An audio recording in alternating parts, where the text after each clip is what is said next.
Welcome to those who just joined the second day of our DASH meeting at ICS. We will continue our work with the three presentations. The first will be delivered by Sonia Alves, and following her, we are honored to host presentations from two invited speakers. Nuno Travassos. Nuno is an architect, assistant professor at DARC, University of Coimbra, and researcher at the University of Porto.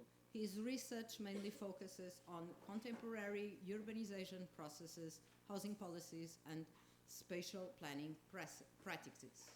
Then we will have Patricia Canelas.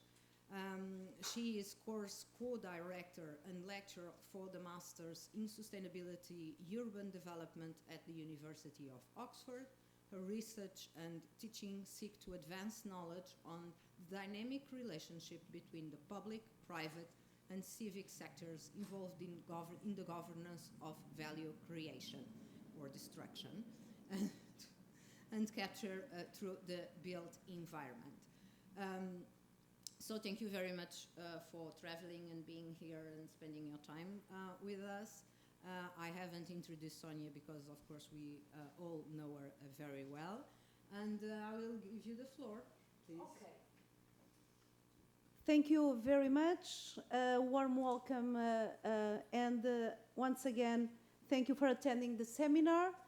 My presentation is going to be really brief. It's divided in two parts. The first part, I will give an overview of the DASH project. The second part, I will very briefly again present the goals for today's seminar.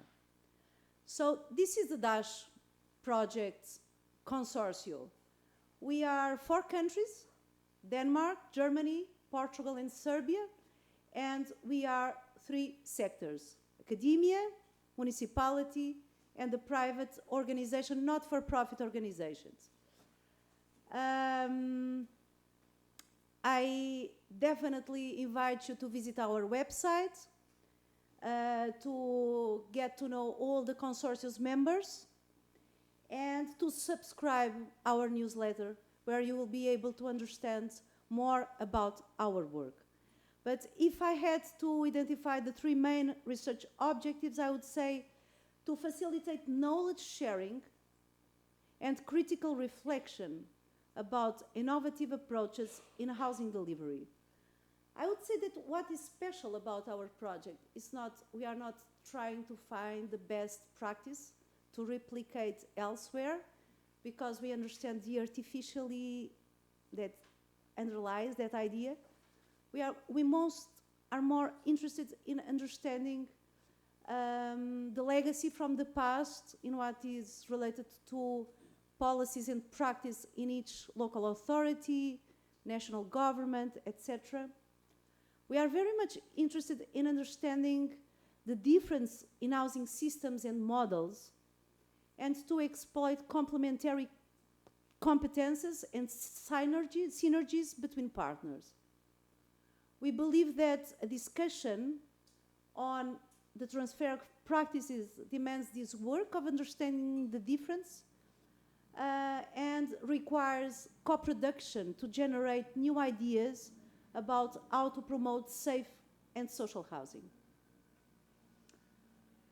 So we have developed a methodology that is very much based on the Marie Curie staff exchange requirements in terms of what can be funded, and what can be funded is international staff exchange between different institutions that work in different sectors. So, for example, the ICS staff travels, because we are academic sector, travels to another country and we are hosted by other institutions in another sectors. A municipality, a housing project, or a housing cooperative, this is the idea. And by doing that, by understanding other institution, people's practice, we can improve our understanding of things. And that is really what is special about the DASH project. So everything it's about sharing talks, sharing presentation, organizing events, and most of them, I would say, most of them, yes, they are available in our website. So here is the information regarding where you can find us, LinkedIn, Instagram, Facebook. I don't know the name of the other. What is the name of the other? TikTok. No, not TikTok yet. X. Now it's X. Okay. And soon YouTube. We hope we will be sharing also these talks from today. So please, as Zlata from Serbia and the responsible for dissemination usually says, like, share, and subscribe, please. So today's objectives. We invited, and Alda will introduce our keynote speakers. We invited these keynote speakers to help us to understand better formal modes of cooperation between the public and the private sector. We would like to understand how certain concepts, just to give an example, public-private partnerships, or the concept of affordable rents in Portugal means, how it was constructed, socially constructed by certain interests and by certain actors. And we would like to promote a discussion on how some factors, political factors, but related to organization, governance, etc., affect the success of these programs that were designed at certain levels. We will see, Patricia will present one that was designed at a local level, the city of Lisbon, and Nuno will talk, I believe, about one that was promoted by the government, and we will tell us a bit about the implementation of this program. And basically that's it. The floor is yours. Thank you very much.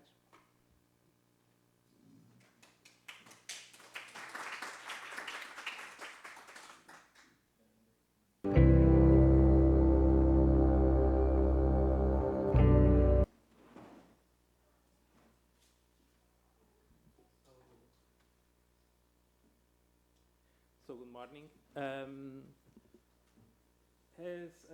First I want to thank the invitation, and as Sonia was saying, I will speak a little bit about more or less a recent program in Portugal called the Affordable Rental Program, which is a kind of a trial of the public sector to involve the private sector in creating this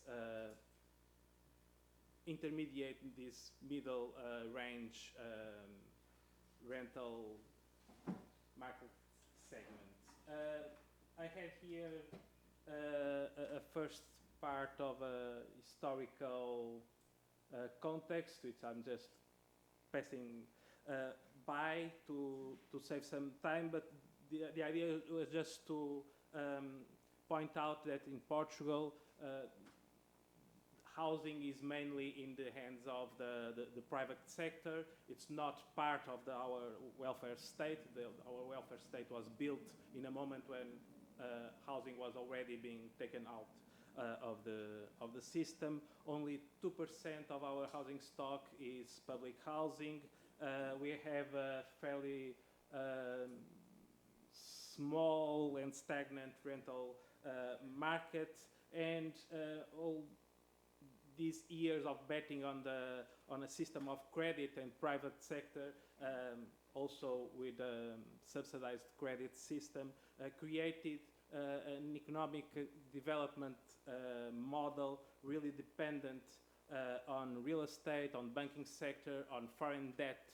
And this means that Portugal was in a really vulnerable point when the financial crisis hit. So real estate, banking, credit, and foreign debt. So we had it all, and when it hit very hard, 1/3 of the construction companies went bankrupt, and the construction basically stopped. There was a time when the government tried to change the economic model, but really fast the idea was to trying to support it by redirecting the sector towards urban renewal, also supported by tourism. So this meaning that we all know that internationally we are in a moment of housing crisis. This is in general a result of an international context of the financialization of housing, and also the change of the dynamics of investment that came in the aftermath of the financial crisis. So this is general, but in Portugal we added to that a profound change in our legal frame. And as I was saying, the main aim, the main goal of these changes was to boost the tourism sector and to support urban and promote urban renewal as a way to boost the economy and overcome the crisis. And this was done mainly through tax incentives, foreign investment attraction programs such as Golden Visa, and mainly liberalization and deregulation of the construction sector, of the tourism sector, and mainly of the rental market sector, which is completely changed in order to achieve this. And the result was mainly the amount of investment in real estate was, as I showed before, lower because construction nearly stopped. But what happened was that this investment was concentrated in small points, mainly Lisbon, Porto, and Algarve, and in renewal, in the renewal sector, and in tourism and luxury housing segments. So here I have this to the north, but we could have exactly the same to the area of Lisbon. Before the crisis, let's say, the investment was distributed, dispersed throughout the territory. After the crisis, it was completely concentrated. The scale of the colors is exactly the same. It's completely concentrated in the main centers and mainly in Porto, and here is much more intense than it was before. So the result was intense transformation of these areas, and added value of the land, and the prices, mainly in the rental market, just start rising dramatically and not being followed by the increase in the income of the households. So the study I'm going to show you was made in 2019, so it is not really recent. So the moment was this one we have there in the graph. Since then, things didn't got better. So, but still, the data I'm going to show you is the previous one. So then we have to imagine what changed since then. So with the rise in prices, we had public protests and demonstrations, and the government had to do something to react to it, and it created what it called a new generation of housing policies, which had as stated main goals guarantee decent housing for all. And this for all is important because this means that until this moment, it was understood that public spending, public sector would only work with this really small area of public housing, which amounts to 2% of our housing stock, as I said. And suddenly middle classes were not being able to access the market. So this idea of for all is saying that public sector should also cover a part of middle classes segment. Also increase significantly the stock of housing with public support, and also public support is different from public housing. It's just creating all these middle systems with public and private, third sector. All this was implied in these new policies, and also favor the rental market and favor urban renewal. And in these policies, the rental market was presented with this distribution, meaning that it was divided in 3 areas: public, the public housing, let's say, or all other ways of subsidized rent for the lower income segment, the free market, and this middle segment was new in our system of public policies. This does not mean that these specific programs were all new. There was programs already targeting this public, but this idea that our segment, our rental market is divided in 3, and there is a middle segment which should have some kind of public support and was targeting middle classes, those middle classes that cannot afford to access the free market and should be supported. This was kind of new in the public discourse. So what I'm going to talk about is this program. So the name is here in Portugal, but is the Affordable Rental Program. And it was the first one to be implemented of all this proposed system. So the idea of the program was simple. So the goal was to promote this intermediary level by encouraging the landlords to lower their rents to this affordable level in exchange of tax benefits.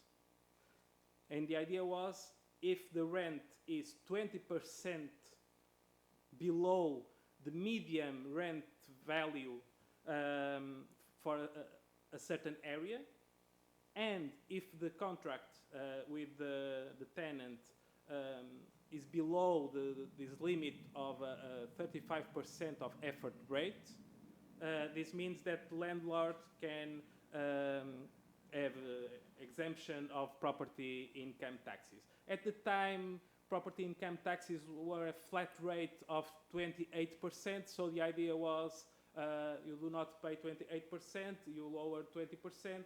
It seems reasonable, it will be okay. Probably we will have a good part, a good share of landlords going with it, and the idea was the goal was something around 20% of new contracts entering this segment. That was the goal that the policies were pointing at. 3 things I would... Oh, the relation between the house... Yes. Yes. The indicator is the housing cost over volume. Yeah, sorry. So is the relation between the rent and the income? The income. It's a direct translation. So the person renting would have to share their income, like they would have to say how much is their Yes. income? Yes. Would that require a contract? Yes. There is a platform where both the landlord and the tenant would have to put all their data, and each person has to apply, and then they will have a certificate to say, I can enter until this rent. Okay, so you have to find a person that wants to rent your place, and then together you have to make the application together. No, Or how does it's it- separate applications. Landlords would register their flat within the system.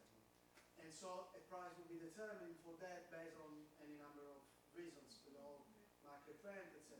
On the other hand, potential tenants would apply. This is my income, which means I can pay between 10 and 35%. So there will be a match, and so the government will make, the real landlord would associate the flats with potential tenants and then make the contract while paying a fair rent to the landlord. But Basically, it's a sublet. Yeah, It's basically the government renting and then subletting within this. But you don't have to have the match done by the system. You have a certificate and you say, if you find a landlord that is in the program and has a rent that you can pay with your salary, you'll make the contract and then you'll say the system, I made the contract and you have the benefits. sorry to be so specific, but of course we're working with all this. No. I I like specificity. have another question, because the German rental market, the tenants' laws are quite protective. Like once you have a contract, it's very hard to get you out. But that means you have a fixed term contract, and after that you can be kicked out. Is that right? And that's what So let's, in that part I said I'm going just to go through the historical context was because of that.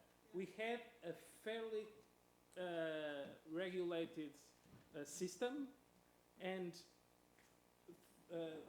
then it was in fact a transition, but with not much impact. And in 2012 we had a complete change, which means that you could make a contract with whatever rent you want by 1 year, and it's okay. 1 day. Or 1 day. No, first 1 year and then 1 day. Yeah. So it's completely free, and that's one of the reasons the rent just went skyrocket, because that happened at the same time as Airbnb and everything else. So. Yeah, I was just wondering. Can you please repeat what's required? And no one understood. Yeah, I was just wondering what happens if your income changes. So this is based on your income in relation to your the expenses of the flat or the rent of the flat. It's, income and rent of the flat. Yeah, Yes. but then if your income changes, so for instance, if you have a 5-year contract, doesn't matter. So it stays. Eligible at the beginning of the contract, Yeah. and then it's Yes. a contract period. Right. So if we you are talking about 5 years contracts. yeah, but I mean Yes. you can Yes, lose your yes, job yes. after 6 months, yes, or yes, you yes, can yes, gain yeah. All right. It's Thanks. basically a norm. After the process is gone, you have a regular rental contract with the state, which is subletting the flat. And yeah, you get a regular rental contract with the state that is subletting you the flat, and there are no protections in case anything changes. Those would be in other policies which do not exist, like policies for protecting. Sorry, Simon.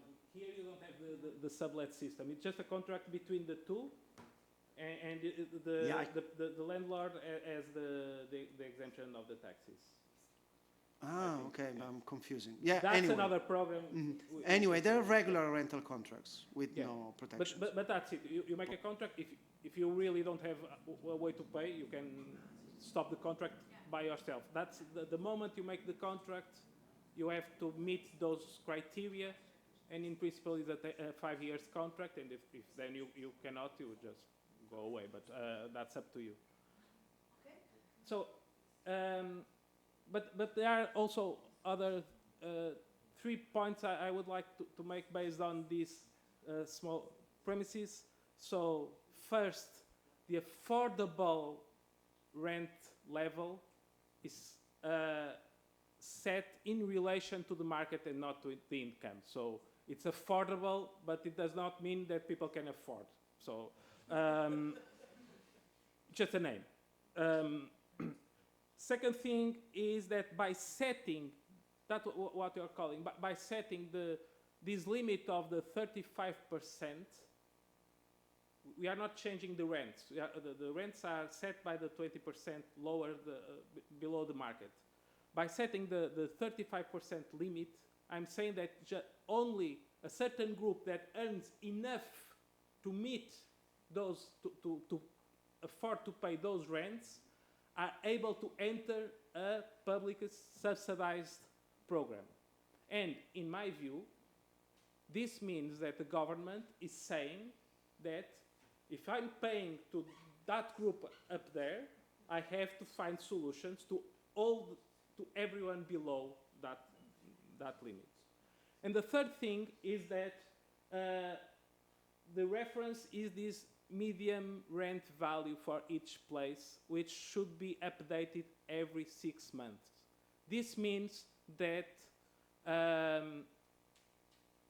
the state, the government, has to compute these figures and share publicly the numbers, finally, of all the numbers of the values of the new rent contracts. So finally, we could monitor the rental markets. And so we did it.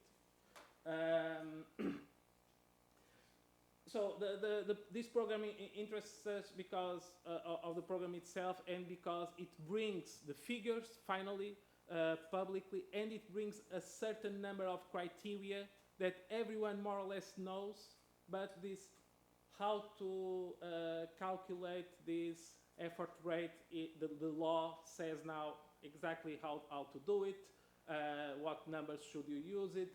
The limit is 35%. Okay, it's a reference. Normally everyone talks about more or less 1/3. It's 35%. So we have the criteria established, and you have the figure established, so we can make a portrait based on some references of the rental market in a certain point. And so we made this study. First, making this portrait, and the idea was, for each area of the country, trying to understand a family in the median, it's not, we don't use the average, but yeah, the average family, let's say, with a medium salary, could it access the market at this point in this area or not? And if not, how many months of salary are they lacking? So we are asking this question. And the second question is, if the program was only starting, if this functions, if all the landlords enter this program, will that solve the problem of this middle income family? So these were the two main questions. And I put this here because this was made by a group, not by me. So it's me, Aitor Bareoro, Mariana Almeida, and Luisa Ribeiro that developed this study. And first, we developed for a newspaper because we thought that we needed to qualify the public debate. It was not an internal academic thing. So some conclusions of the study. So this is the market as it was, as I said, in 2019. It is not better now. All the reds and yellows is where this middle income family cannot afford a middle, let's say, house in that area. And you see how many months they are lacking. We arrived to 27 months in the end of the year. That if you could in that year work just 27 months more, you could buy, you could rent that house in your limit of 35% overburden. And we see that the problem, okay, is all this coastal area of the country, but mainly Porto, Lisbon, and Algarve. This is a really touristic area.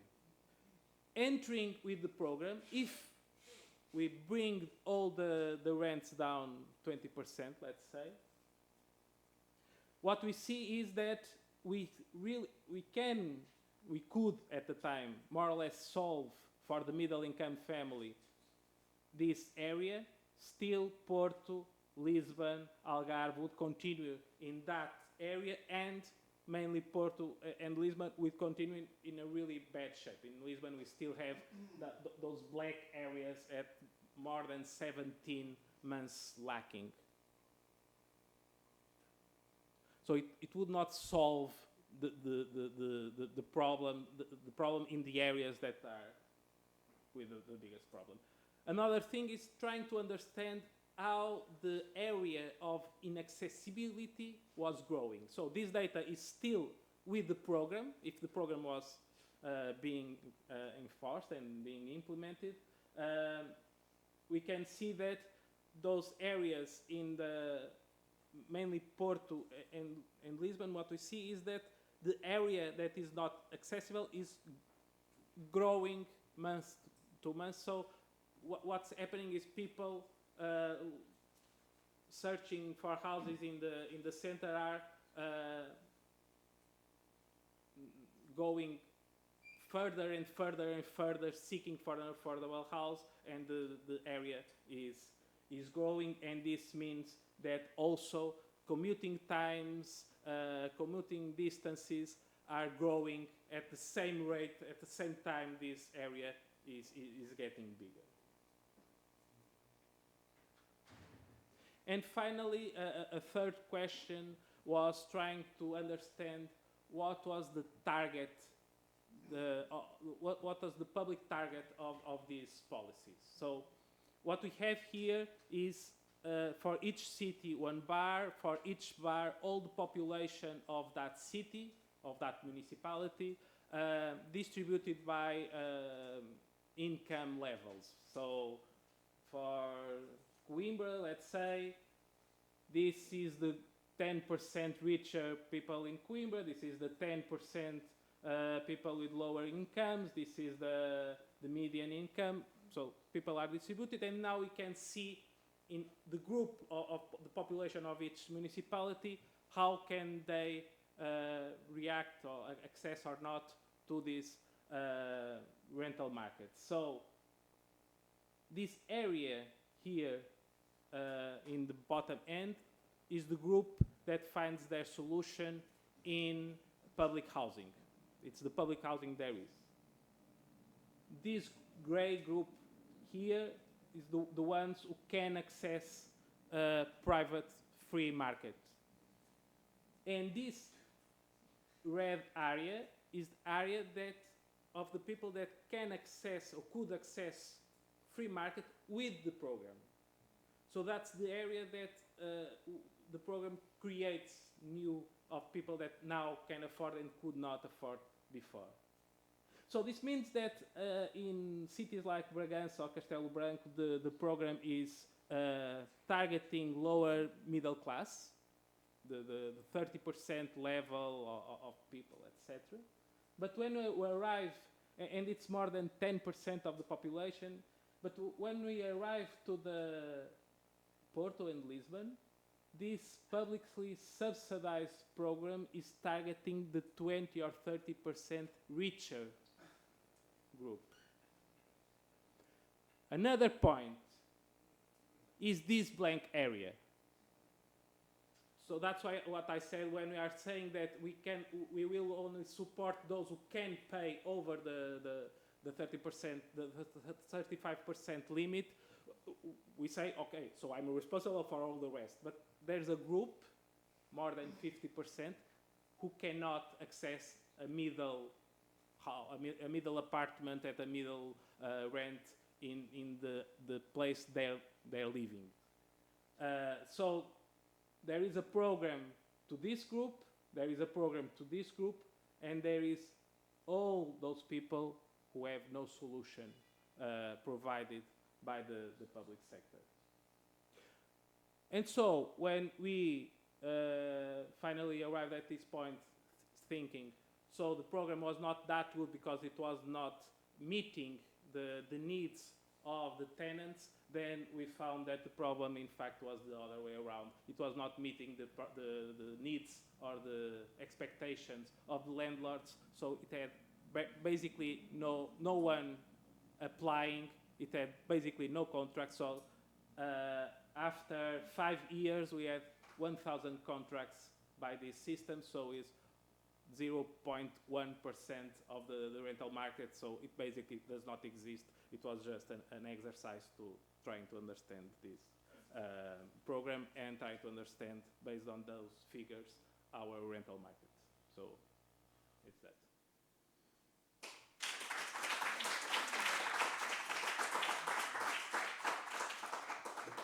Thank you very much, Nuno.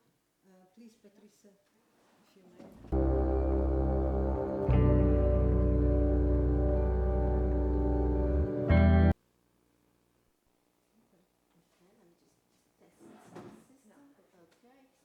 Excellent. Can you hear me well in the back? I'll try and stay close to the mic, but I can't promise that I stay still for the whole presentation. I'm okay. I think we're fine. Thank you, Sonia. Okay, so thank you so much for this invitation. It's a real pleasure to be here. My name is Patricia, and I'm here to talk to you about this paper that I've co-authored with Sonia about this municipal program. So now we're going to come down from the national level to the local level and discuss this program that has been going on since 2017, led by Lisbon municipality.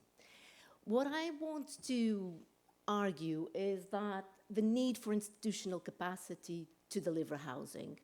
So public-private partnerships could not be used as a solution for lack of institutional capacity.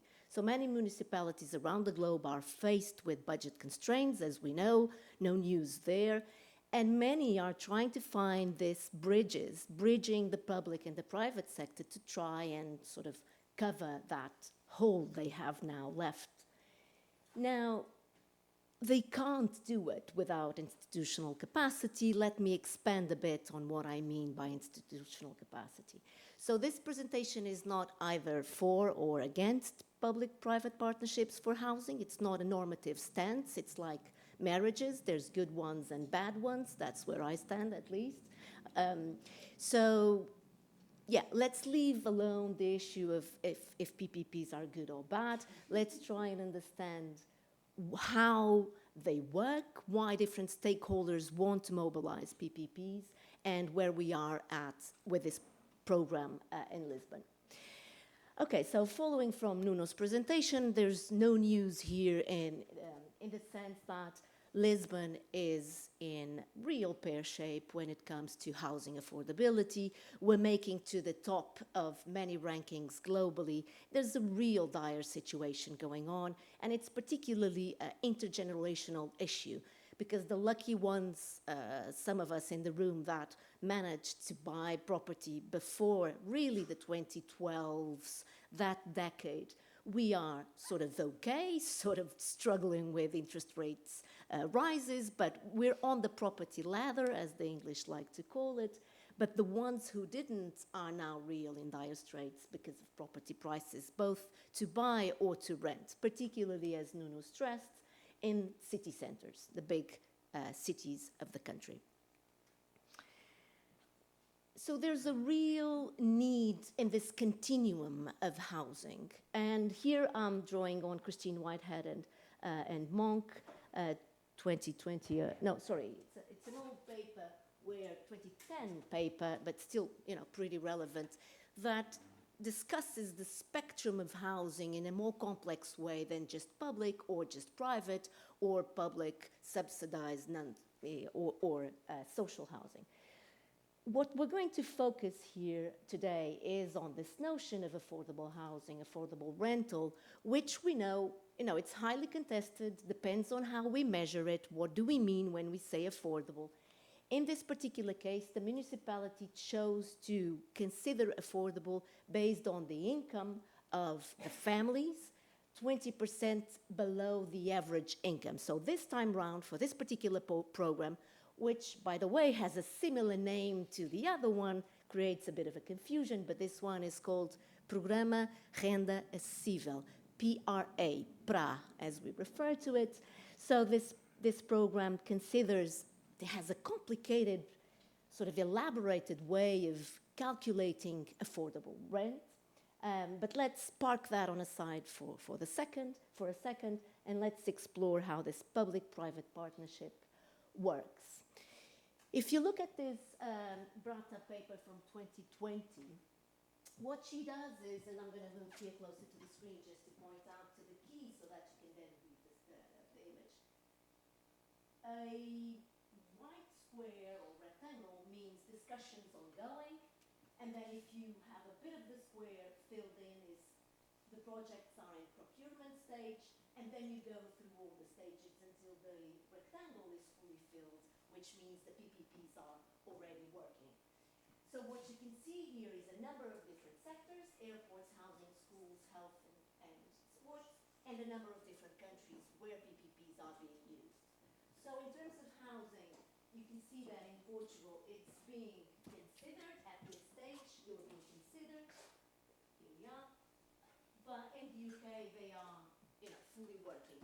With this note, I just want to emphasize that in the UK they are fully working, but mostly for urban regeneration projects, so not projects running from scratch. Okay, and this program, PRA, is a program on municipal lands. Let me tell you more about that. We had a question in the back. Do you still want to ask? I was just understanding, like, public-private partnership, but how do you specify that? Because in the case of airports, for example, the private partner would develop the airport and would rent it back to whoever it is. So I don't know, is that the same thing? How do you understand the public-private partnership in housing? Like the investment is made by the private investor and it's then rented back to the state, or how does that work? Would you mind waiting a second just to get to that slide? Is that okay? Yeah, no, it's a very important point, definitions, but let me tell you the story and then we'll get there in a second. So let me just explore a bit the rationales for entering PPPs. This is, what the literature is, PPPs are not new. Some call it, old wine in new bottles, how the expression goes. But what we have here is the public sector with lack of funding or limits to its borrowing capacity. You have this narrative of the private sector expertise, which might be very well true, but might also be a sort of contextual situation where the public sector lost that expertise, and this idea of value for money. On the side of the private sector, there's a real growing interest of investing in affordable housing or spectrums of affordable housing. There's no significant alternative investments for the private sector to a certain extent. There's this idea of portfolio diversification of risk. There's ideas around, well, there is demand, and there's emerging, in the last decade already, idea of engagement in social impact. It's the alphabet soup of doing well while doing good: corporate social responsibility, responsible investment, ESGs, you name it. And the particular risk-return profile, which we can expand because this was part of our exploration. So what we did to try and study this program was we looked at both the public sector and the private sector involved in this program. And the way the program works is the public sector provides municipal land, some land with buildings, most land with no buildings, and asks the private sector to build X number of units, from which about 80% will be affordable housing, affordable units, and 20% initially were to be free market, and they were to be transferred to the private sector for the sake of viability of the financial model behind this. Meanwhile, this changed, but let me hold to that idea and let me go back to that in a second. So the traditional conception we get from the 14 interviews we've done between 2021 and 22 was that this idea that the public sector is the holder and the protector of the public interest, the sole protector of this idea of the public interest, which we then found that it's more contested than you could imagine to start off with, and that they have mostly a long-term interest, which we're going to challenge as well. We also challenge this idea of the private sector solely interested in private benefits, even though we're not saying that they're not interested in private benefits. They are a private venture, therefore that's their mission.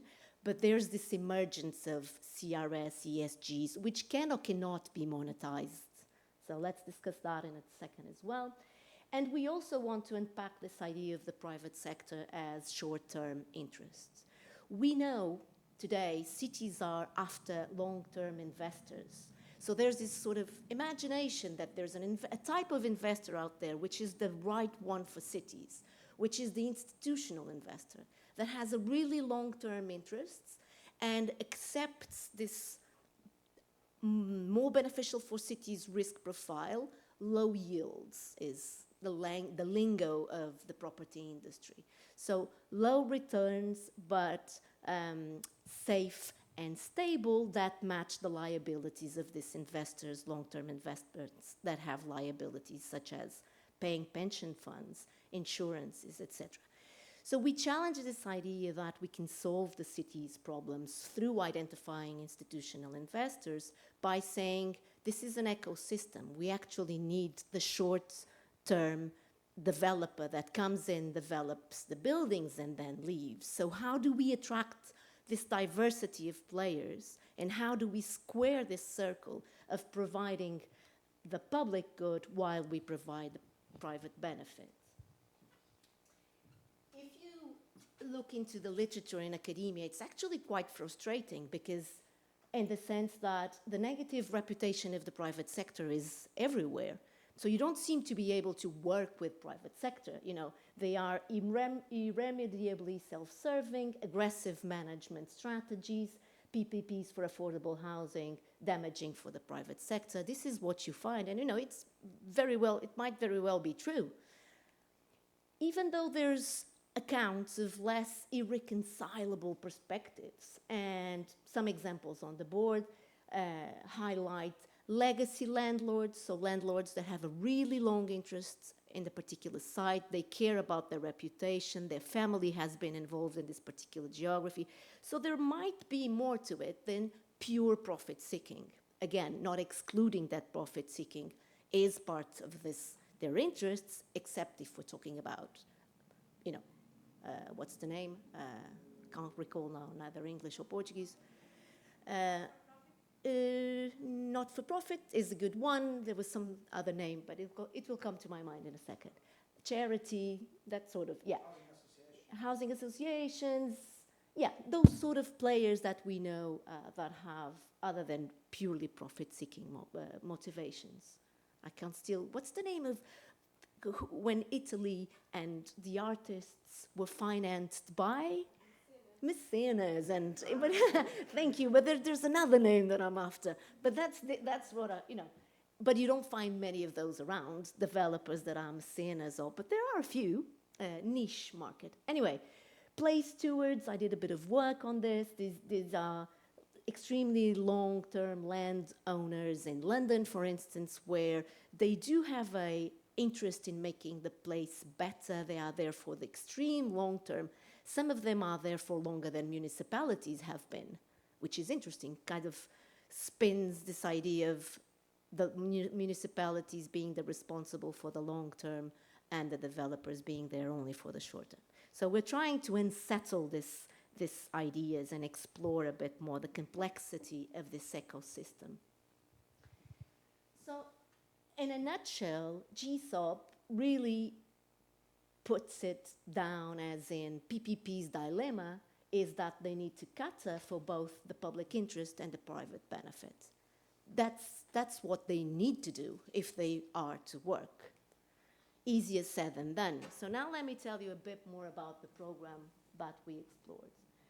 So the way we defined it is this is a cross-subsidized model on municipal lands, quite important, so we need the land to start off this conversation.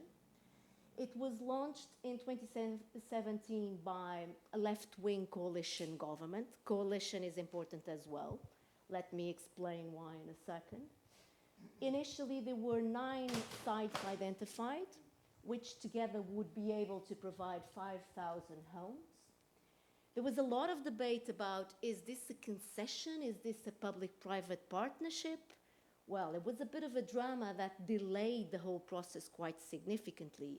If you look abroad and if you try to understand, you can see easily that there's a lot of contestation around the term. Not even at the European level, people seem to agree on what is a public-private partnership, because it's a particular type of contract that involves risk sharing. But why is it not a concession? Well, it's beyond my payroll because it's really legal language. What I can tell you is that no one really knew, neither in Portugal, and it went through courts to try and decide. And in the end, it was decided that rather than a concession, it was a private partnership, which comes with a number of additional requirements in terms of finding comparators, why is this better than direct public provision, etc. So this program was advertised at major international real estate conferences, MIPIM and others, to try and identify and attract this institutional investor. So the investor with a really long-term interests that would be happy to put their money, tie their money to their project and extract a 3% yield, annual yield, to match their liabilities. Well, what we found was really interesting. On the one hand, these institutional investors wanted to buy it all in one go. Like, oh, can we buy the 9 schemes all together? And the municipality's like, no, you can buy one at a time. And they were like, well, that's a bit small for us. So we're not going to get into the trouble of this literacy of understanding this contract, getting into the contract with you for 100 units or 500 units. Either we want the 5,000 or nothing. Really interesting finding, problems of scale to match this investor. Second really interesting finding is to do with this tension between the concession and PPP and how important it is to get it right from the start, because there were disagreements both at the national level between the municipality and the Court of Auditors that stalled the process for more than a year. And then really interesting third finding is this idea of the public interest in how the coalition partners disagreed on what that meant in terms of the design of the program. Let me be a bit more specific. So the program initially was meant to transfer 20% of the property to the private sector. That was how the model worked. Now, one of the left-wing partners of the coalition drew a red line, ideological red line, saying we're not giving away public land. Fair enough, but by not giving public land, it meant that the contract, rather than being a PPP or concession, 30 years long concession, after which it would come back to the public sector, it would have to be extended to a 99-year period. Okay? What this meant from the investors we interviewed was like, actually, they were like, great, this is 90 years old, in our discount cash flows means a permanent, this is our assets entirely now.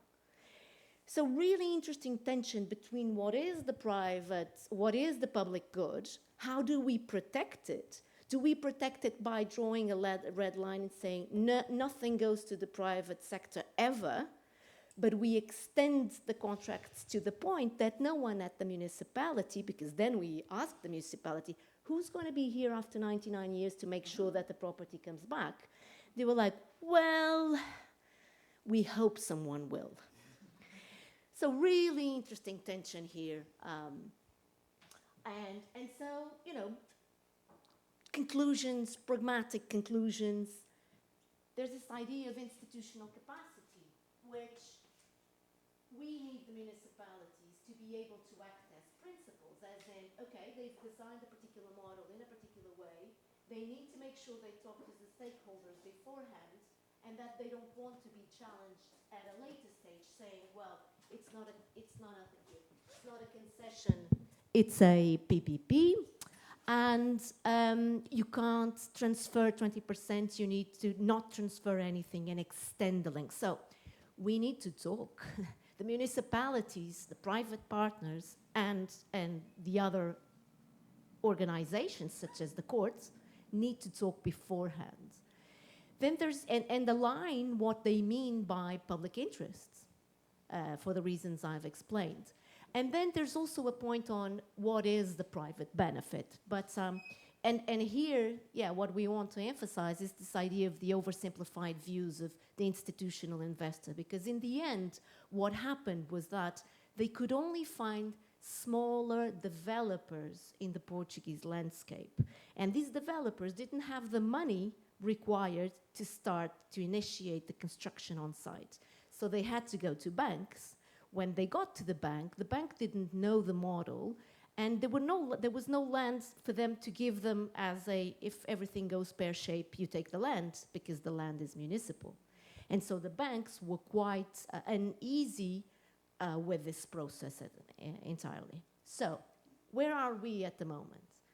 There were a number of competitions opened, but there's only one scheme going on.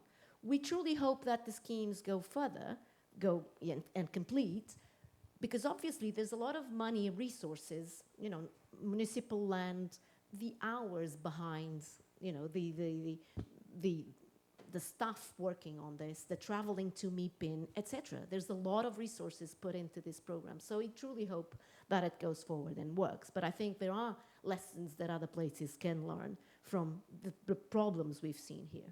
So to complete,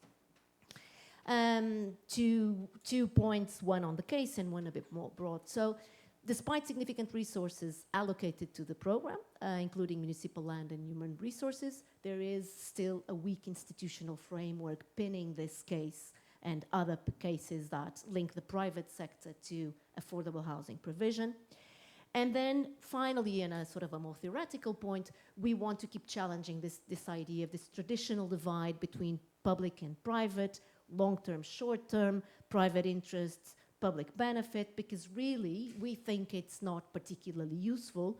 And if we are to spend time developing partnerships, we need to break these barriers and these traditional ways of thinking about things, which actually do not correspond to the way the environments, the ecosystems work.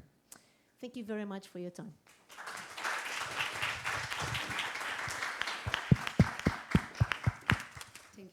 Thank you very much, Patricia. And so now I'm sure that Simone has a lot to say about what Nuno and Patricia brought to us, and that can be mixed with questions and answers. So Simone, it's up to you now. I promise I'll try to be short and actually do something I wasn't thinking about doing at the beginning of this. Like in Sonia's introduction, okay, what I was thinking about doing, I was thinking about demolishing the concept of housing affordability, because it is my contention that the problem is affordability. Historically, analytically, how the concept of affordability, in my interpretation, was created as a way to politically justify the end of the effort to provide for universal housing welfare. But this is an endeavor that, I mean, we can discuss if you prefer, but in a sense, then making this discussion on the face of these programs will be quite absurd in the sense that somehow, when Sonia said, we're thinking about trying to understand the success of those programs. And then what we presented are two programs that, I mean, we can even talk about evaluating success. The affordable housing program never started up, basically, so it's not even failed. It's not existing. It's residual. Pretty much the same with the program presented by Patricia. And so at a certain point I'm saying, are we just going about bashing Portuguese lawmakers? I mean, let us bash Portuguese lawmakers. It's what I've been doing for the last 8 years, basically, speaking while working and doing research and activism on housing, because I think Portuguese lawmakers, I mean, it's not that they have no idea what they're doing, it's that what they're doing is not working for universal housing. They have other goals, in my opinion. It's economic growth, it's capital accumulation, if you want. And that's why this program failed, if we want. But there is maybe a more interesting point to make in a context in which people are not even understanding what's going on here, like you, like asking, what's the tenure? What's about rental tenure? What does it mean that a tenant can be kicked out after 1 day during a period of time, which the minimum duration of a rental contract was 1 day? Now it's 3 years, but in fact it's 1 year. The minimum, so it's 3 years, the regular minimum duration, but you can make it for 1 year, and it's 1 year, period. While in Germany, you have like this idea of ownership of the tenancy. That is that if you're a tenant, you own the right to stay in the house indefinitely, which we had up until the 90s. Now, technically, you could make a rental contract for indeterminate duration, but nobody do that. Because, of course, it's more interesting kicking you out after 1 year or renegotiating the rent every second year.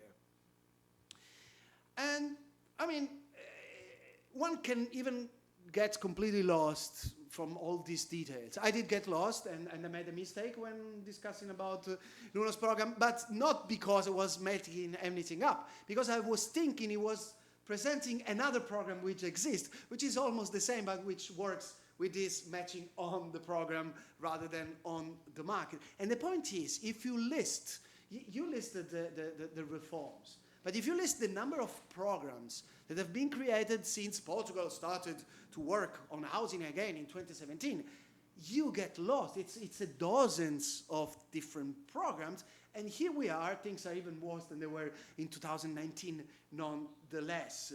And so one can make mistake. The point is that we have this ton of programs which are honestly absurd, grotesque to some extent. When you have an affordable rental program which is targeting 20% richest households in the municipality, say, oh, what are we doing here? We're lowering the rent to the wealthy. They're not wealthy, they're earning 30,000 euros a year, but for Lisbon, it's the wealthy. I would suggest here that these things are not just that Portugal as crazy or incompetent or criminal policymakers, but that there is something which is paradigmatic of the problem with affordability more broadly.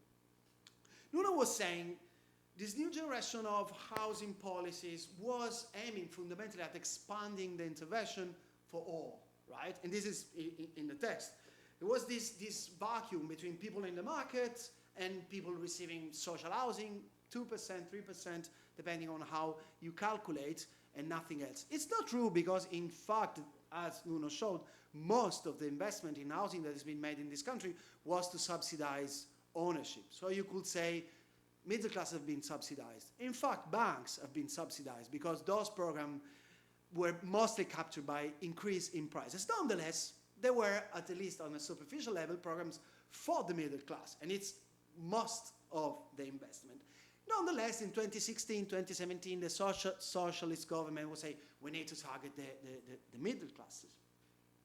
The point is, I'm all for targeting middle classes if you have a universal housing welfare to begin with. When the solution gap, as Nuno was showing, is basically half the population, and basically almost everyone, apart the 2% that are lucky enough to have very bad quality social housing, or lucky enough to be in the top 10% of the rental distribution, is basically everyone. Why? Because we're missing what is necessary to build a housing welfare. As you know better than me, as housing policy scholars, it's enough social housing for it to become a choice for larger parts of the population and not just for the destitute or the poorest, and strong enough market regulation achieved either by means of rent control or by means of creating power for tenants to negotiate, Swedish system, for instance, or by giving strong protection so the individual tenant is strong enough to defend their right in the courts because they have this ownership and what it is. When you don't have those, you see affordability in and of itself. And it seems to me that affordability in and of itself, once again, doesn't do much, especially if you don't have a lot of money. But if you want to actually match the difference between these hyperinflated prices and the prices people can pay, you should spend really a lot, unless you start building and renting yourself. But that would be social housing, public housing, right? But so far, so good in the sense of I see here a problem with affordability in general. You're asking me why? We have affordable programs in other countries which work, and that's the point. It would be easy to look at this program and say, oh, Portugal, I don't know what to do. And that's basically what comparative housing studies have been doing historically, right? Comparing systems on a face level and saying, this is more advanced, this is less advanced. Portugal, why aren't you a bit more like Germany or the Netherlands? What housing studies have historically forgotten to do is history first, and urban development second. I'm talking about an urban development in general. The process of European integration was based on the peripheralization of some countries, especially thanks to creating a currency which favored the export of the center and pushed the peripheries to bet on low added value sectors like construction, real estate, and tourism. So it's the very process of European integration which start to explain those things. But there's more than that. There is the explicit role of the European Union, which despite never having been endowed with competence on housing, has shaped housing policy at the European level in many dimensions. First, with austerity. Austerity is not a thing of the past, of after 2007. It's at the very least since the 90s that the process of European integration was pushing austerity, especially in peripheral countries, who was the first to be killed, housing investment. The little investment that countries like Portugal, Italy, Spain have done in urban development was entirely channeled to matching European structural funds, which did not allow to make housing, if you remember. Now they do, after 30 years, or 30 years too late. But there's more than that. The process of integration of mortgage markets has created, in countries like Italy and Spain, very deregulated mortgage markets, which were not existing before, and so on and so forth. In fact, on the one hand, we could say that would not be universal housing welfare in Germany and the Netherlands and Denmark and the Netherlands without underdevelopment of welfare systems in the periphery of the continent. And more specifically, it was the European thinking about housing that started promoting affordability rather than public housing, massive investment in public housing. So in this sense, I think that the example, the grotesque example of affordability in Portugal shows problems which are problems of affordable housing in and of itself. You should never think about affordable housing before you build a universal welfare, which means 20%, 10%, whatever you want to aim at, social housing in the strict sense, and a strongly regulated rental market. And I mean, but the European Union has really been pushing affordability in the way that's been promoting cutting investment in social housing and then doing whatever it takes, public-private partnerships in a strict or large sense. And so this is what I wanted to do, not just arguing that the problem may be affordability, but that the problem is specifically affordability in an integrated market which was designed in a way that willingly or not amplified inequalities, like the European Union and, in fact, the European continent more broadly. And that was the provocation I wanted to bring to the fore. Thanks. Thank you very much, Simon. So, time for questions from the audience or from the speakers. Who would like to start? We have the mics somewhere. Sonia has one, Marco has the other one.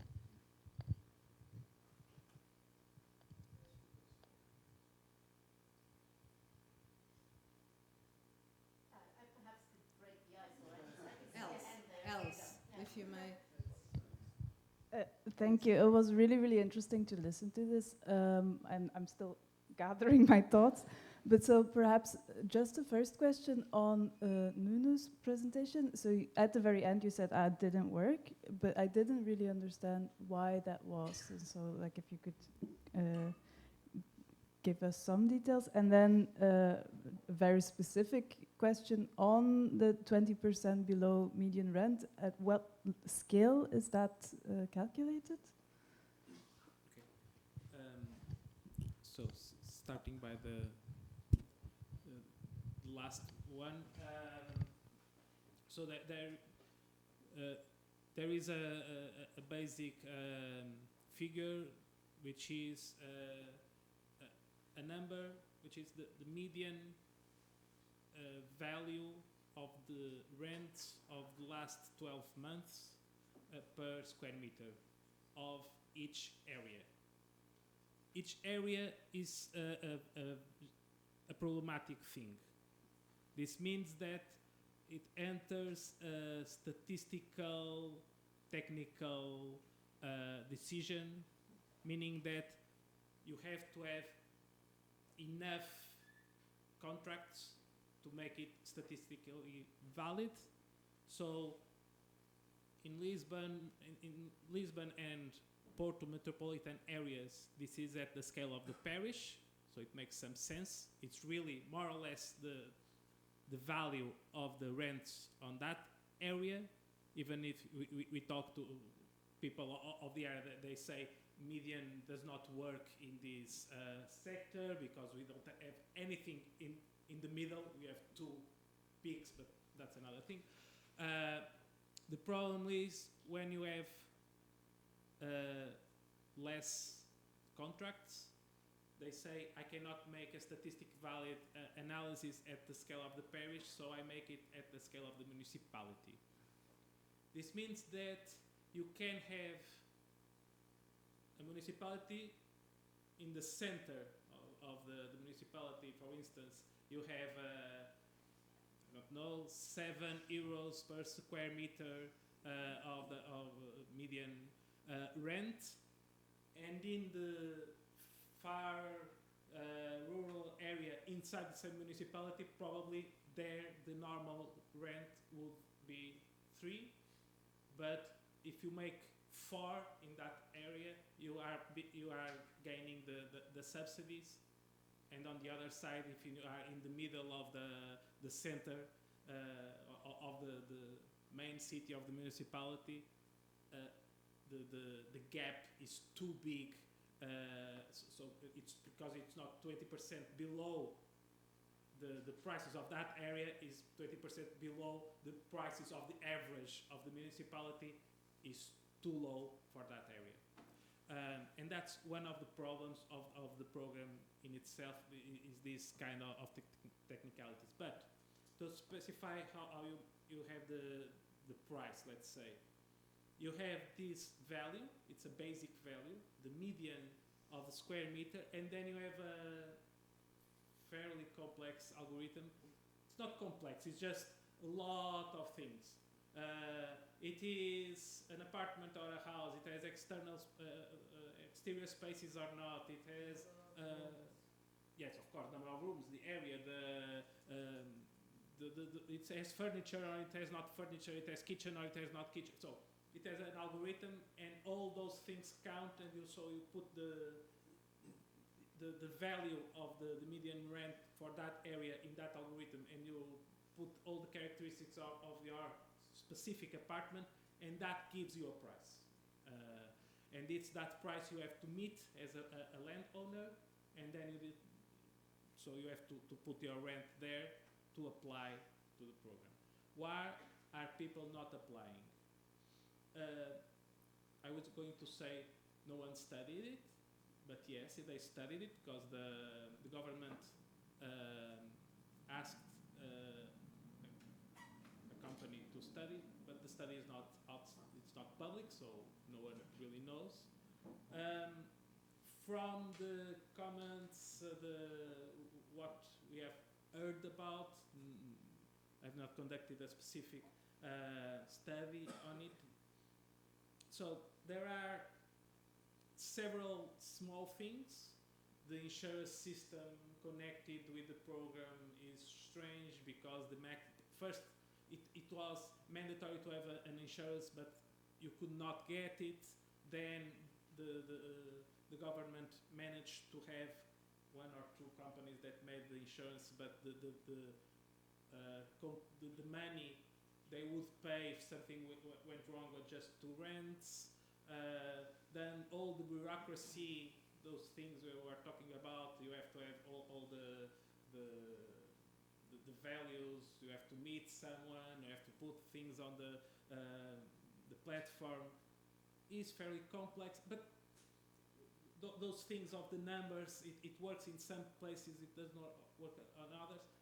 But at the end, it seems that we could put it in 2 points. First is the expectation of the landowners, mainly in the areas where the program would have to work, in Lisbon, Porto, even if you are not in a really high-end rental market, or if you are not in the tourism sector, or even if you are not there, you always have the expectation that this is going fast enough, this is going really high, so you think that if I enter some kind of this program, I may be stuck there and I'm completely losing the train.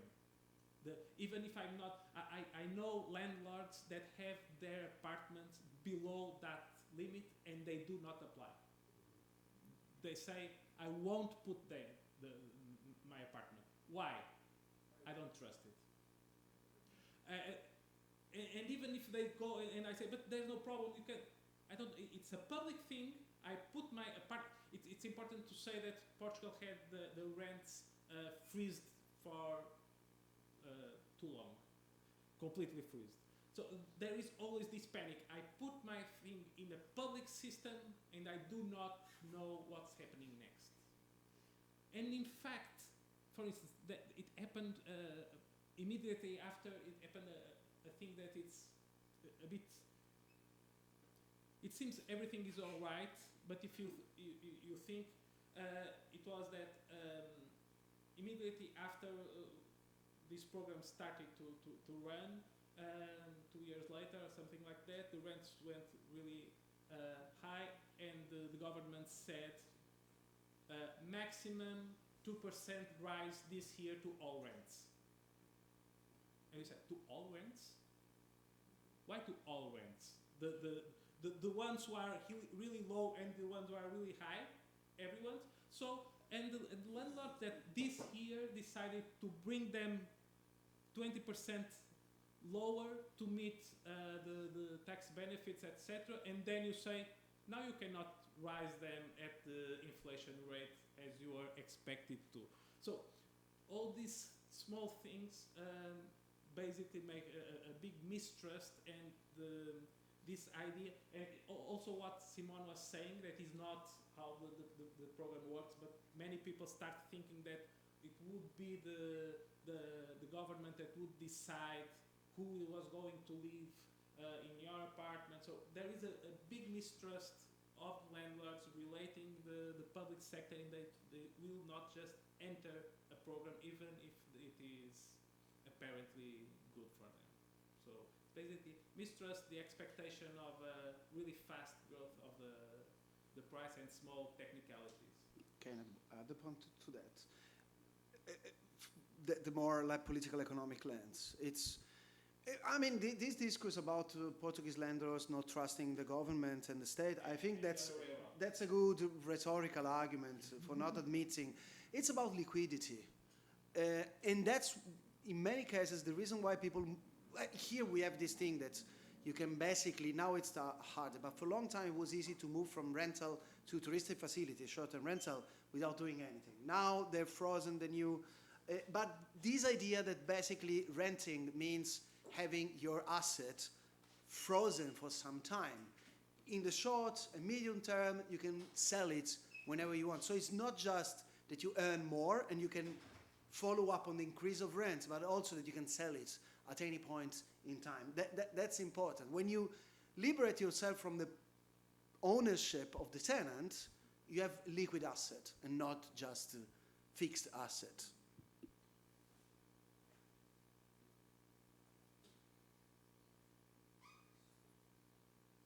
Yeah, I'm just going to go back to this concept of affordability that you mentioned. Yeah, let me just Yeah. say something very shortly. You have a question also, Joanna and Felipe, so if you can join your questions, and then we will answer to Yeah, everything. yeah. Okay? Sorry. Thank you. Okay, so I think we should be careful to not like say affordability doesn't matter, because I think what your case has somehow proven that it was very useful that you finally got the data, you know, and you finally at least have a measure to say this system isn't working. Because before that, you know, all sorts of things could have been invented, like how the provision of housing would work and how whatever. So now at least you can show these numbers and say, look, what you're doing is not working. So in that sense, I think affordability makes sense to prove that, of course, that there need to be different policies somehow. And then affordability as a concept, in the sense that, okay, we just need to have a few screws here and there, and then we'll create a functioning market. That does not work. I totally agree with you, Simone, that that's not what it's about. Like, and of course, we should realize that housing does not function as a market with supply and demand. That's just, it's not working. It's also not working in the center. You know, it's not working in the peripheries to like a very dramatic extent. But we look at Germany, where we have strong tenants' rights, and we've had public housing subsidies for a very long time, and in our central cities, but also in smaller cities. Like, I come from a smaller city, which happens to be a university city, where people want to go to. Our market is not working. So I think it is not like people cannot afford. You know, like, and we have larger problems to make that argument, because we don't have the data to measure affordability. Like, we don't have the local income data, so we can't even say, look, this is not working. So, you know, in that sense, you're even more advanced than we are. So I think, you know, it's definitely a matter of sort of making larger arguments even than the center-periphery argument, saying, okay, how can we take housing out of the market? Because obviously our market cannot provide it. And that's not saying we cannot work with public-private partnership, because of course we can make sweeping statements, this is all not working, but that doesn't give us a solution. I mean, apart from having some kind of revolution and expropriating all the landowners or something, you know, which is fine. But how, you know, how do we work with this? Like, what do we do? Of course, we need to strengthen tenants' rights, but it's very hard to do this to the point where we actually cap rents and reach that kind of affordability, which I think we still need as a concept. Like in Germany, we always see ways around that. Like, for instance, we now have a law, if you want to move into your own flat as a landlord, you can kick your tenant out, and that's being abused to a massive extent now. So our tenants' laws are not really working anymore. So I think what you said is interesting. Like, who are we working with, and is it really this dichotomy between the public interest? What did you say? The public interest and the private benefit. Like, what is the private benefit? Can it be the benefit of the tenants? Like, how, you know, how we're working with some sort of housing actors that would be tenants as well, you know, like where actually the private interest is the same as the tenant's interest, because they have a larger share in making decisions of this private actor, you know, and that means how can we, of course you need, I mean, you need investments in housing to be made, of course, you know, you need more housing units, you need housing refurbished, like where do these investments come from? How can we mobilize these kind of investments, and how can we put the tenants on the map? So what we've been trying to do is, like, if you do give out public land, what are the criteria? Like, who are we giving this out to? What are these kind of housing actors? You know, for example, that's one thing to look out for. So, okay, that's been many issues raised. I think it's a big subject, but So yeah, I think that's what I'm more interested in. Okay, now we've made the diagnosis. What are the actual solutions? That's what we're here for, to look at the municipal level, but of course looking at lawmakers higher up as well, to, you know, what should we actually be lobbying for, you know? So.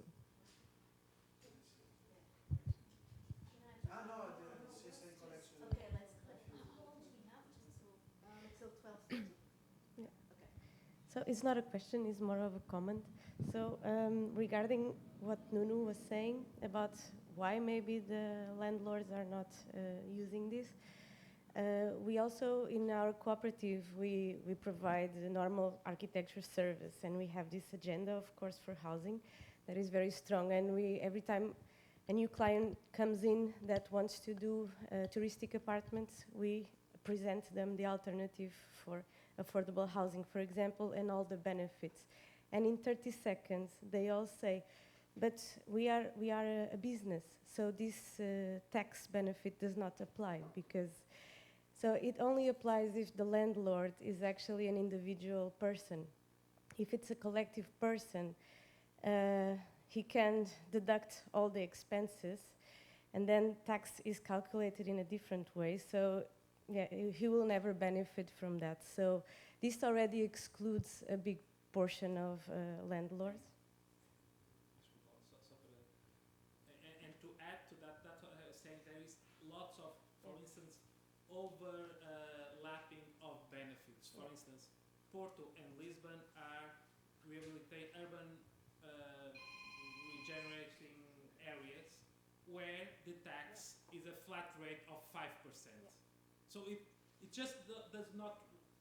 I'm saying I'm exempting you of the tax, and they say, but I'm working there. If I'm a private company, I don't pay that tax, and if I'm working in Porto or Lisbon, I don't pay that tax. So there is a lot of and now the tax is 15% or lower. So it just does not work because things are. There is no actual benefit in the end, so very hard to get.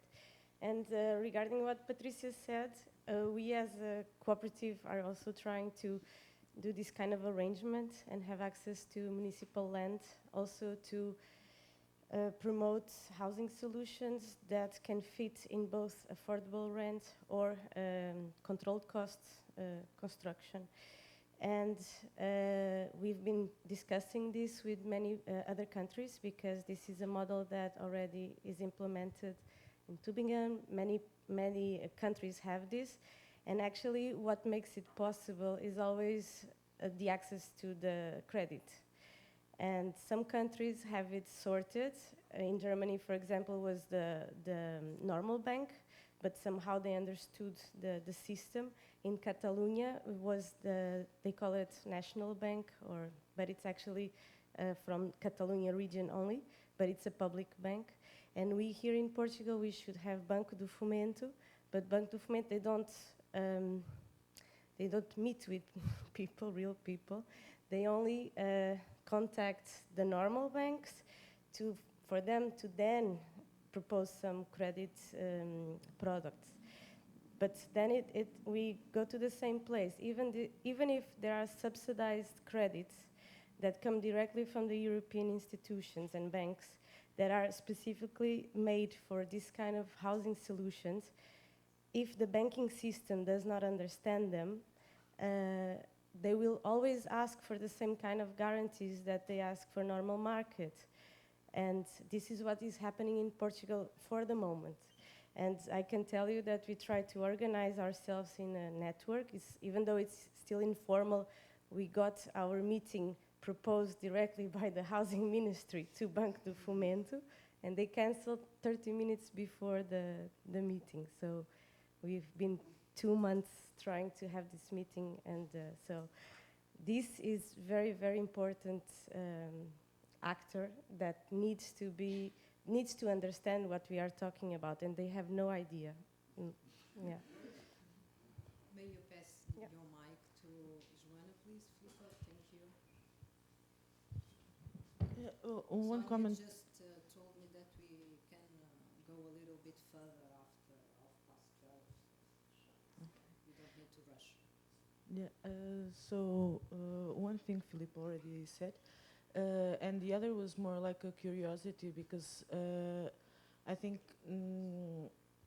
none of you spoke about one factor that for me was also, I didn't do any study or something, but for the affordable renting program, for the private owners, I also thought that there was a big impact of not going for this program because there's a lot of black market, and so exemption of taxes, it's not. But I wouldn't know if there is really a big impact on this or not.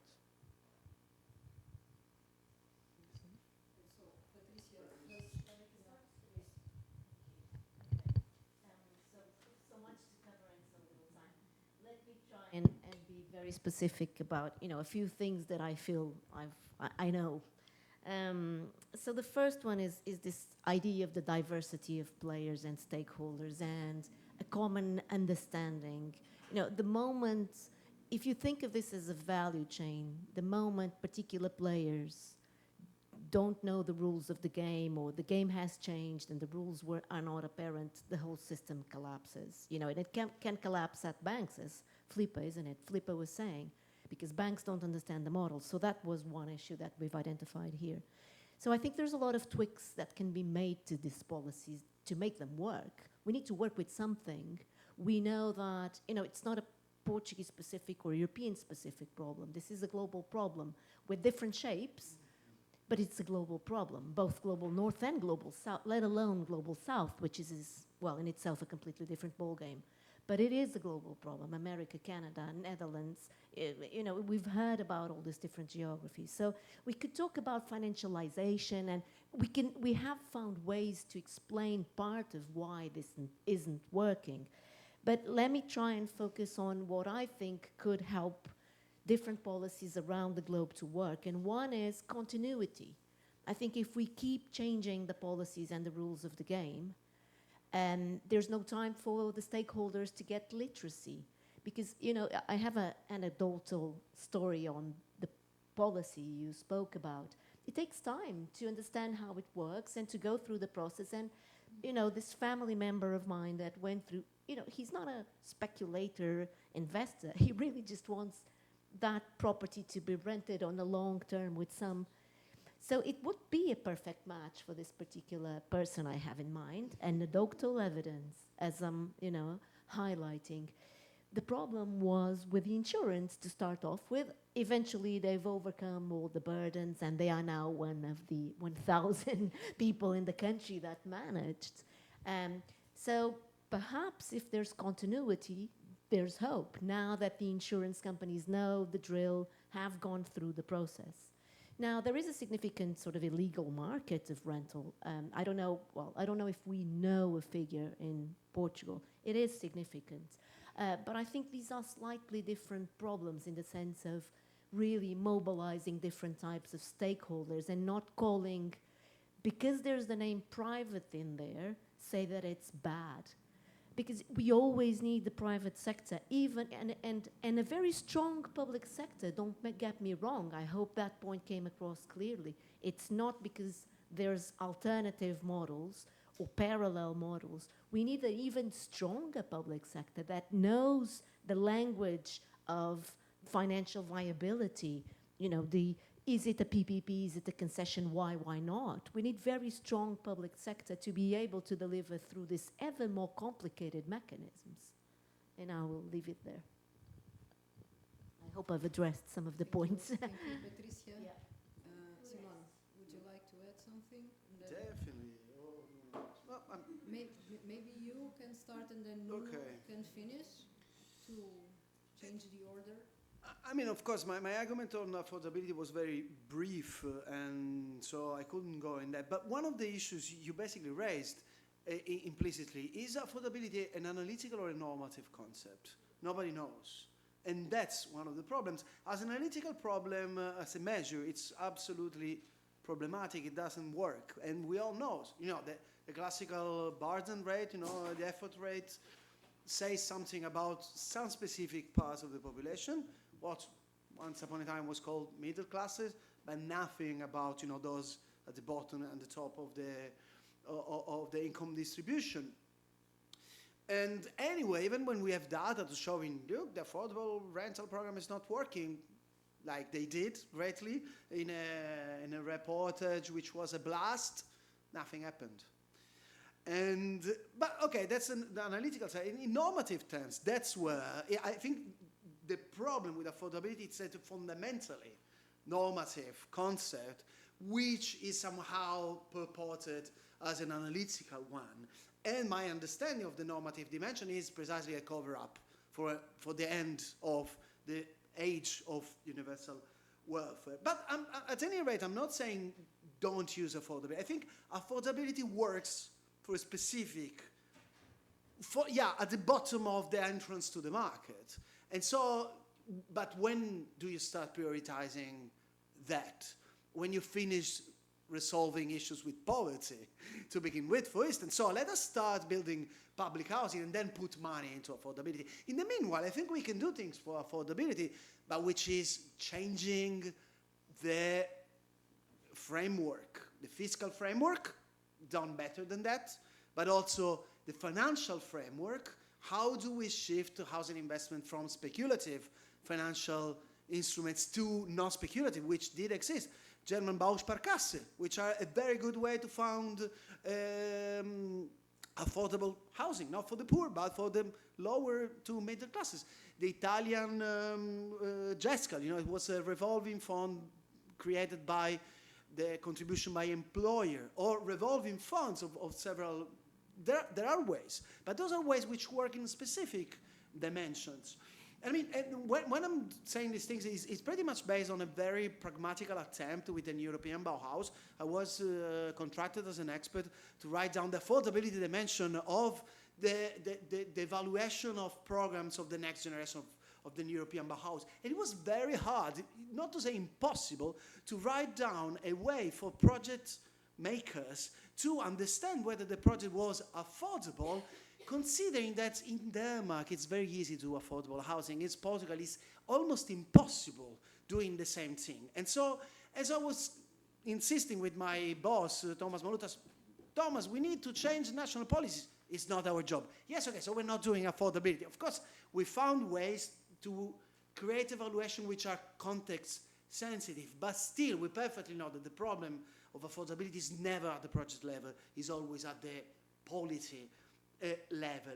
And I mean, so in this sense, when we say, so what we should do in practical terms, I think first, in the present conjuncture, everything we do at the state level should be oriented to creating decommodified housing. Never to support markets, which don't need our support, but to expand the amount of housing which is outside of the market control, either by funding houses that remains decommodified, community land trusts, cooperatives, you name it, there are hundreds of public housing, or by extracting private owned housing from the private market determination of prices, rent control. And you say, how we do it? Well, when we were writing the project, when they were writing the project, Sonia was asking me contribution. I say, Sonia, we need to stop looking at how to make policies. We know how to make policies. The problem is not what policies work. The point is, how do we get those policies? What is the political needs for making the policy that we do know work to be feasible in the present context? And I think in the present context, the only solution that is at stake is at the European level. Only at the European level we can manage to have actual rent control and actual investment in public housing nowadays. Otherwise, we will get some countries to defend, if not even improve marginally their welfare, Germany, the Netherlands, the Denmark, Finland, and so on and so forth, and the others to remain stuck with programs like those that Nuno and Patricia have presented. It's a political problem much more than a policy one, in my opinion. And that's not, the idealistic guy. It's actually the practical guy. I think that just looking at the policies, they're not solving any problem, practically speaking. Thank you very much, Simon. Nuno, please. So just yes, just comments. So but, I cannot. After that, I cannot make a comprehensive speech. Just some comments. First, to some things I just popped when you are talking about this wider framework of the policies. I just want to add two small points to probably even the first intervention you've made. One is considering the specific Portuguese case.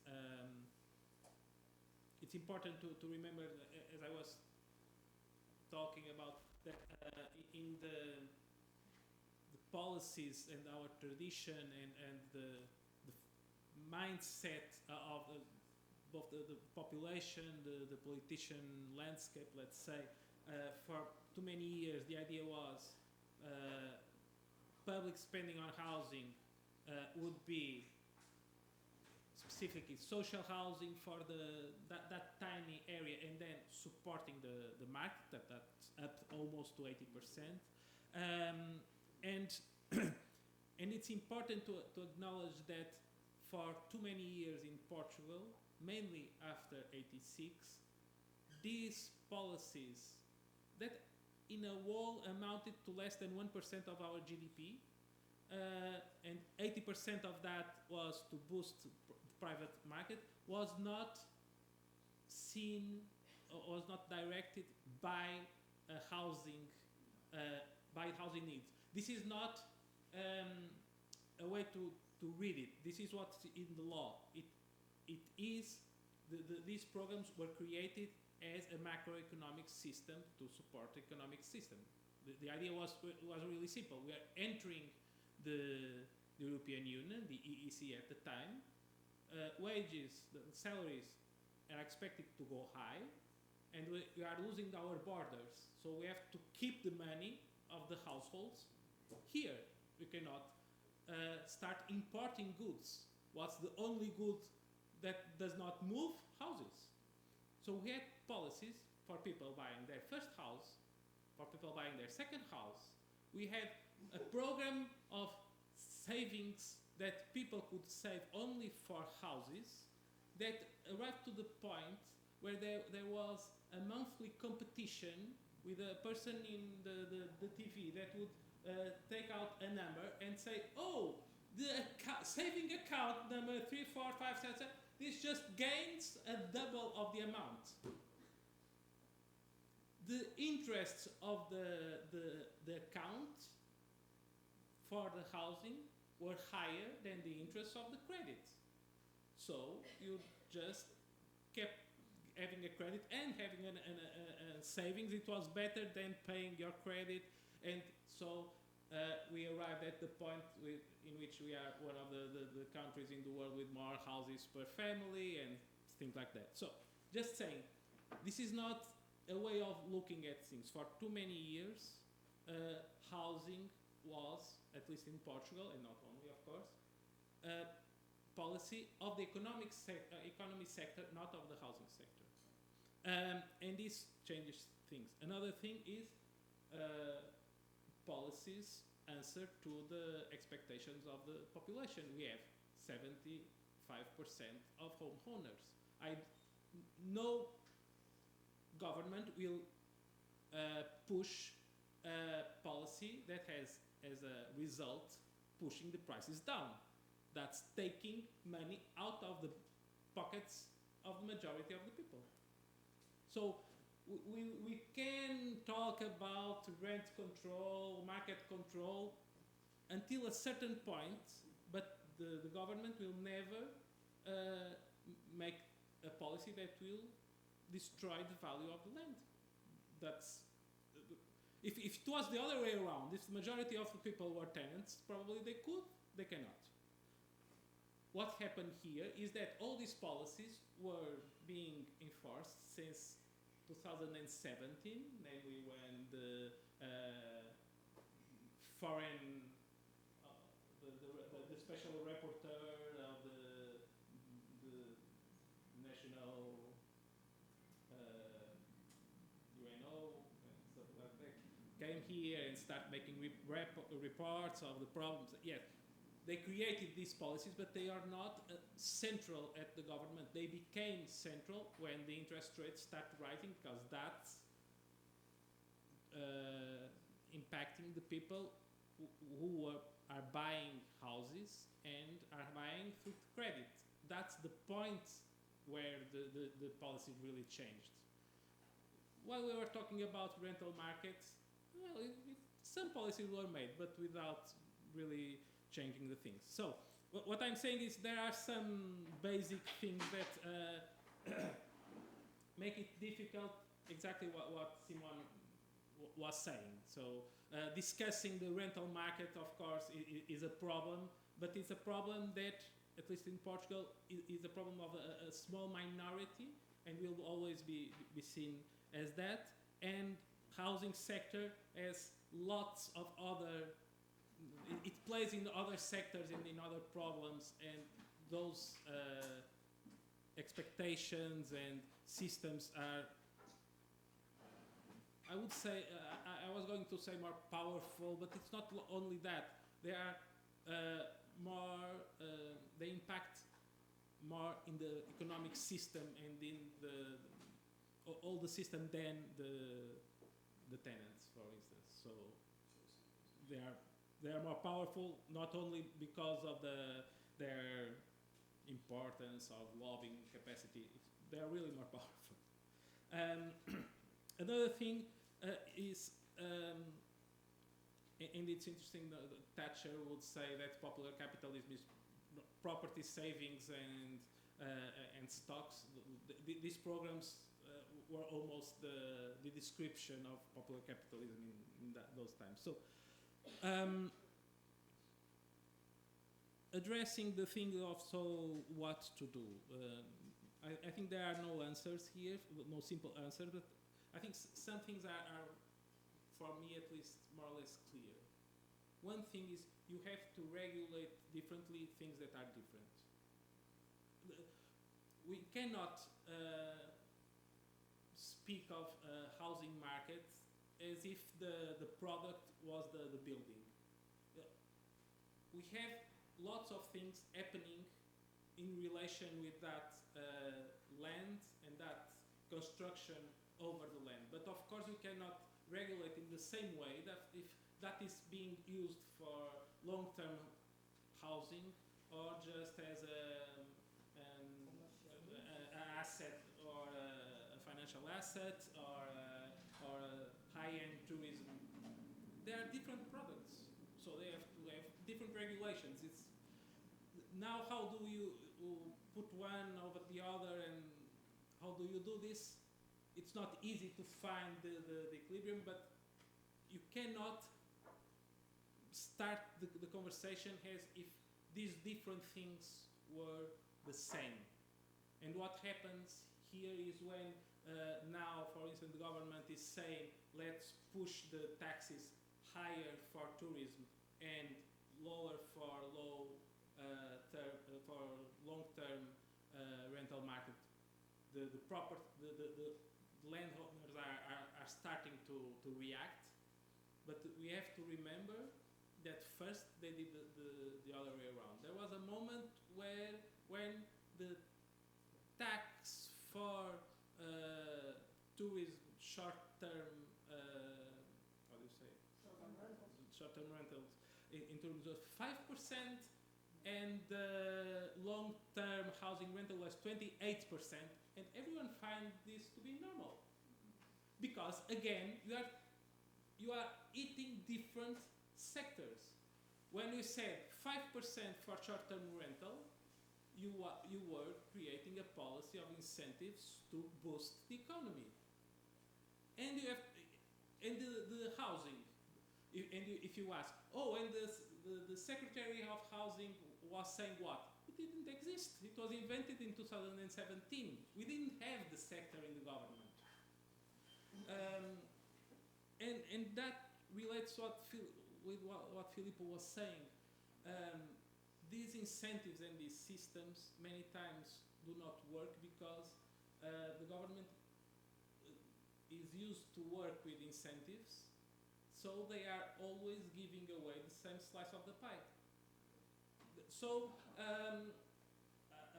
I remember as you were talking, I have some stories of that. I was making a plan for a rehabilitation area, and so then talking with the investors, and exactly the same thing. Come here and invest here because you have these incentives, and they say, it's not for me. I'm a business. I don't pay those incentives. But I have another thing, which was talking with a mediator of the real estate mediator, and when I was talking about all these changes on the taxes, etc., she said to me, it doesn't work that way, because every small, really tiny person, not a big company, that has 1 or 2 short-term rentals, I know how to make them a company that does not pay anything. So you can't say, I'm going to put the rates, the taxes higher for those people. You are not, because if they are companies, they don't pay. And everyone is a company. It's easier to make. So what I'm saying is, There's nothing to. no, there is.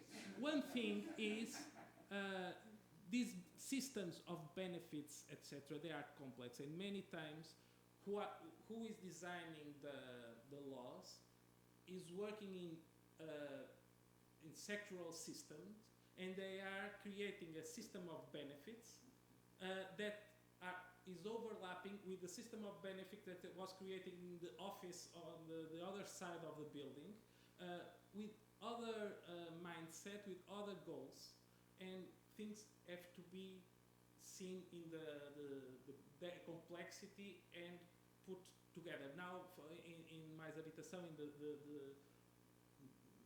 the last package of measures on this area, which that one is chaotic, but some of those things were able. They took away some of the benefits that were overlapping with the others, and they created others that starting overlapping now, but that's another thing.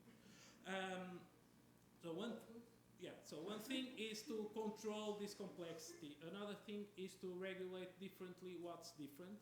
And another thing is, as Patricia was saying, understand that rental market is or should be, and all this complexity of tourism changed the mindset of a number of players. Traditionally, the rental market was a long-term, low-risk system. It was a marathon, not a sprint. And this system changed the mindset of many players.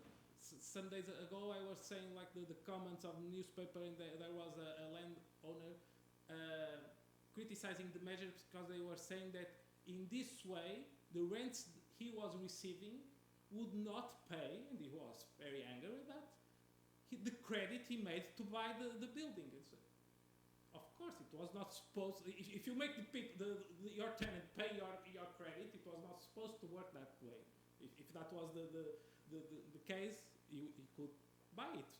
It was, but he created this environment, and you have to first change it, but mainly create a system of a regulating system that works both for tenants and for landowners, but mainly that creates this idea of a low risk, and low risk is important, long-term situation. If the rules change every year, you won't have no investor, no actor, and no tenant that wants to enter this thing. In both ends, no landlord will invest, but no tenant will enter the rental market, because at this moment, I don't know if in the next year my rent will be this amount or the double. It's just chaotic, so no one enters that market. And last thing is then public supports, being subsidies or building or whatever, but think that regulating in different ways things that are different and creating a system that recreates or pushes this idea of a long-term, low-risk system, it's a really basic thing, but it's a thing that at this moment we do not have, at least here.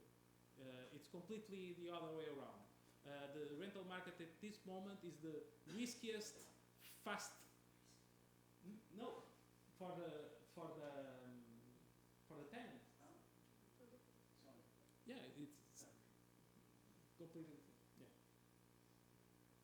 Okay, so And yet the rental market is growing. I mean, people are going to the rent because they cannot buy, and they need. Get to credit, it's different. Yeah, anyway, no, but the growth of the rental market increased before, increasing cost of credit for any number of reasons, for mobility, for social reasons, etc.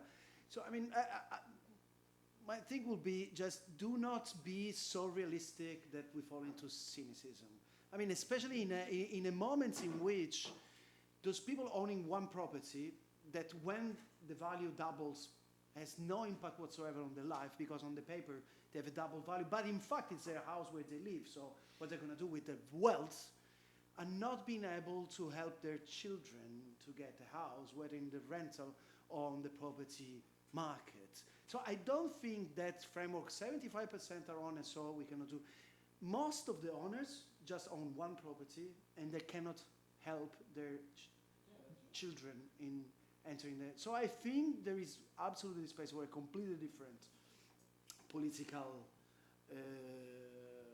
framework for pushing changes in this market. And that's the framework up until 2013, 14. Now it's completely changed, and I think there is space for changing completely the political understanding of housing. Hope. Okay, so we have more or less complete diagnosis of the Portuguese situation, some prescriptions also, so there is hope. Let's have lunch and return at 3 p.m., okay? Good lunch. We will meet. It's the same as yesterday, so we pick up at the cafeteria and we can go to the 5th floor to use that big table and gather there, okay? Thank you.